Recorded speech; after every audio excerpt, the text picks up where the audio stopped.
Halo, halo, apa kabar Anda semua?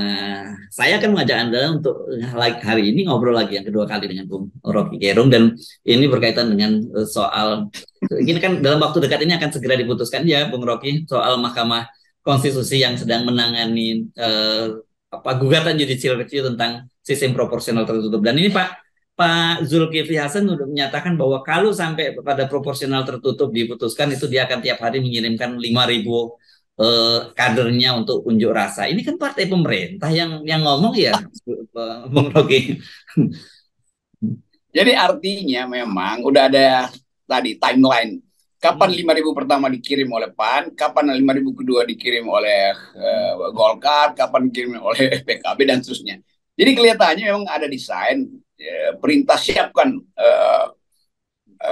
pasukan untuk dikirim demo tiap hari. Buat apa? Ya buat bikin kerusuhan. Supaya apa? Supaya undang-undang itu dibatalkan, bukan supaya pemilu ditunda, kan begitu jadinya kan. Jadi kita lihat sequences gitu tuh. Permainan semacam ini kan kita paham tuh. Dan tentu satu hari mungkin yang turun bukan cuma 5.000 nggak ada berita. Jadi semua partai pendukung, ada berapa? 6 partai misalnya itu 5.000, 30.000. Dan itu akan memancing kemacetan segala macam. Lalu udah karena ada kerusuhan. Kerusuhan dibikin sendiri oleh internal. Jadi istana meniup badainya sendiri supaya meniup anginnya sendiri supaya jadi badai publik. Nah, badai itu yang akan jadi alasan kegentingan yang memaksa. Kira-kira begitu jalan pikirannya. Ya, ya. Tapi kan ini kemudian menghadapi, aduh juga bukan bukan menghadapi dilema ya. Tapi saya kira publik bisa termanipulasi juga karena di satu sisi seolah partai-partai pendukung pemerintah ini pro pada kepentingan publik, pro pada demokratisasi gitu. Tapi di satu sisi sebenarnya mereka ini juga mendukung status quo gitu dalam hal ini soal penundaan pemilu. Ya itu intinya. Jadi kita terpaksa mesti sebut bahwa ini agen-agen doang nih yang memang sengaja diajukan supaya bisa di grip dari istana itu bisa mendua tuh dalam soal penundaan bisa dimainkan, dalam soal apa namanya tertutup terbuka ini itu juga bisa dimainkan. Jadi memang istana menginginkan itu dan pasti partai-partai pendukung juga senang kalau di ujungnya semua peristiwa politik mengarah pada penundaan pemilu, maka partai-partai ini kan gembira karena akses mereka masih ada, APBN masih bisa mereka mainkan, regulasi pesanan oligarki masih bisa mereka putuskan sebagai regulasi di DPR. Jadi ini satu paket yang menghina sebetulnya akal demokrasi. Tapi ini paket yang berbahaya dan lain kalau Pak Jokowi tahu bahwa politik kita masih bisa dia kendalikan tuh. Bahkan Pak Harto yang punya punya tangan berlebih untuk mengendalikan politik nggak mampu ketika situasi ekonomi memaksa rakyat untuk turun ke jalan. Dan kita tahu bahwa sekarang situasi ekonomi juga sedang memburuk. Walaupun angka-angka makro itu diperlihatkan bagus, tapi itu kan angka yang disubsidi oleh orang-orang kaya doang kan, yang menyebabkan angka kita seolah-olah sound atau significantly uh, uh, bisa diandalkan datanya.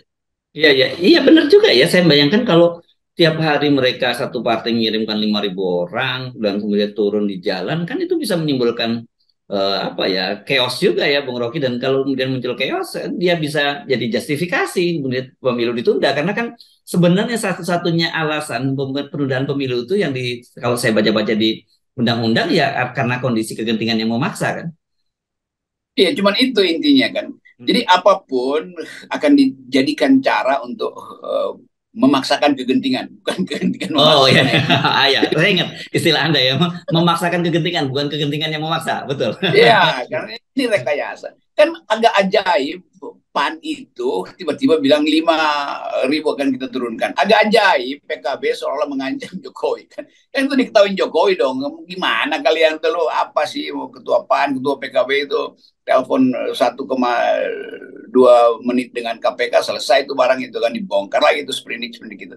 Jadi tetap terlihat bahwa ini orang yang seolah-olah ingin beroposisi pada Jokowi dengan mengatakan menganggap bahwa itu kebijakan penundaan pemilu berbahaya, kebijakan tertutup berbahaya, itu sebetulnya umpan doang itu. Jadi saya kira ini mainan kecil dari seorang raja yang sedang sekarat. Sekarat Ya, dalam pengertian kekuasaan ya, yang ya, ya, dalam ya, bahasa ya, Inggris namanya lemdak gitu kan. ya, ya, ya. Jadi Oke, raja oke. udah lemdak, tapi di sakunya itu masih ada sprindik 2-3 menteri kan. Setiap kali dia keluarin kan. Ya, ya, ya. Saya jadi ingat jejak digitalnya ini. Memang betul ya, beberapa hari yang lalu Cak Imin menyatakan, wah negara dalam bahaya, dangerous, gitu ya. negara dan itu kemudian kita jadi ingat kan waktu awal penundaan pemilu ini dua orang ini bersama dengan Airlangga Hartarto yang waktu itu mengamplifikasinya ke publik kan Pak Zulkifli Hasan, Cak Imin dan juga Airlangga Hartarto gitu kan. Jadi kalau kita ingat peristiwa itu, mereka menginginkan penundaan pemilu. Sekarang mereka nggak menginginkan penundaan pemilu kan. Jadi ini dua operator sebetulnya nih, Cak Imin maupun Julhas yang memang lemah secara posisi politiknya tuh. Karena di belakangnya ada sejumlah peristiwa yang memungkinkan ketua partai itu bukan masuk ke kotak suara tapi masuk ke kotak kamar tahanan KPK kan soal begitu kan. Jadi bayangkan misalnya kita mencoba untuk memahami dan merasa oh ya PAN itu Pak Zulkifli Hasan punya kemampuan beroposisi ya, dia mau turunin lima ribu dari mana itu, tradisi apa itu partai mau beroposisi itu, nggak ada bahkan informasi atau sinyal bahwa partai itu berani kita turunin massa, itu nggak ada itu, karena masa partai itu betul-betul masa yang nggak ada ikatan dengan ketua partai kok, masa yang bisa mondar mandir. Apalagi kalau dibilang 5.000 itu artinya begitu dia turun jalan yang 5.000 PAN di ujung sana Anies lagi pidato, mereka pindah ke panggung pidato Anies buat Anies bisa begitu kan. Kan PAN begitu banyak anggota PAN yang saya tahu itu cenderung dukung Anies kan, itu PKB juga begitu tuh. Jadi sekali lagi ini permainan elitis yang kalau kita uraikan dengan mudah kita tahu bahwa Pak Jokowi sedang mempersiapkan atau memaksakan kegentingan untuk mengeluarkan perpu penundaan pemilu.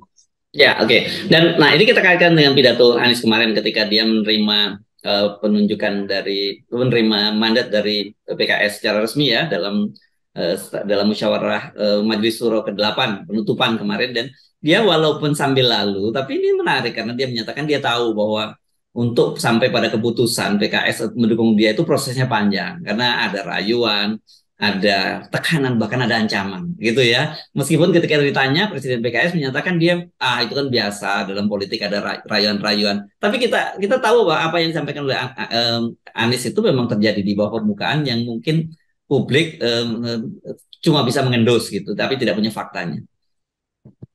Ya Anies ya itu bercampur antara apa yang terjadi secara faktual, yaitu pasti ada tekanan-tekanan itu. Dan Anies mulai belajar bagaimana mengkapitalisir isu-isu ini kan.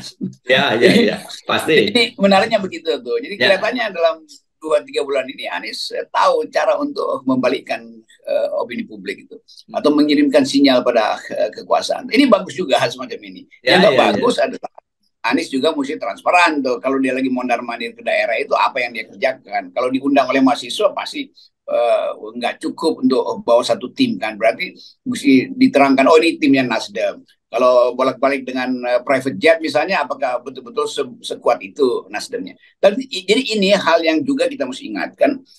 Di satu pihak Anies mulai mampu untuk strikes back dengan issues, tetapi soal etika juga disorot makin tajam pada Anies itu. Jadi saudara Anies itu supaya cepat-cepat lakukan semacam ketegasan itu. Anda independen atau tidak? Anda diasuh oligarki atau tidak? Baru setelah itu publik akan merasa oke, semua yang diucapkan Anies itu origin, bahwa dia merasa ditekan, dia merasa kemungkinan dia untuk tidak lolos itu karena aktivitas politik dari istana. Itu semua itu yang mesti dipercakapkan kan, dan pers tanya itu terus, tapi kelihatannya diplomasi Anies dan timnya itu ya cukup canggih tapi berbahaya. Tetapi saya kira justru gini, kembali lagi dengan pernyataan apa yang disampaikan oleh Cak Imin bahwa negara dalam kondisi berbahaya. Memang dalam situasi sekarang ini kita mencium bahwa negara dalam kondisi berbahaya, terutama bahwa membahayakan proses demokrasi yang sebenarnya kita perjuangkan pada era reformasi dulu, gitu itu ya, ya. Iya, itu Caimin mesti lengkapi kalimat itu, membahayakan demokrasi, bukan membahayakan dia sebetulnya kan. Negara kegiatan-kegiatan ini membahayakan Caimin justru tuh, itu sinyalnya. Jadi kita balik lagi pada suasana sekarang, orang mulai merasa bahwa ini rejim ini kok sepertinya bau akhirnya udah makin tajam itu. Udah pergi nginep di IKN kan, itu berlebihan sebetulnya kan. Apa yang mau dibuktikan di situ? Apa dengan nginep maka uh, seluruh jin se-Indonesia itu kemudian memaafkan kerusakan lingkungan di situ. Kan itu masalahnya kan. Saya pakai istilah jin karena istilah itu pernah dikenal orang. Jadi ada jin juga yang hati-hati, hati-hati, ya. Oke, ya. Kan kita ingin politik itu diasuh dengan metodologi, dengan konsep yang jelas itu, bukan karena kan pers juga merasa.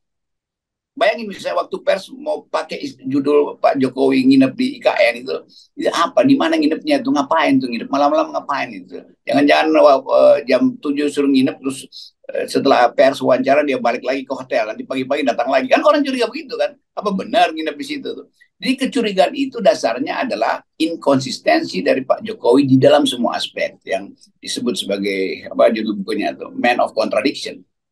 Ya, tapi sekali lagi kita mesti mengingatkan bahwa justru kita serius sekarang ini, negara memang dalam bahaya. Satu, dari sisi kita melihat bahayanya itu dari sisi demokrasi yang akan ditelikung, tapi dari sisi rezim dia melihatnya bahwa berbahayanya ketika rezim berakhir, tapi masa depan mereka belum pasti, uncertainty. Jadi dua-duanya kondisi berbahaya gitu ya. Jadi betul, kalau yang ngomong oposisi ya oke, itu ya, demokrasi yang berbahaya, kita mau selamatkan demokrasi. Tapi kalau yang mau ketua-ketua partai yang berkoalisi untuk dukung Jokowi, itu artinya mereka yang uncertain, mereka yang sejujurnya posisinya mereka yang berbahaya.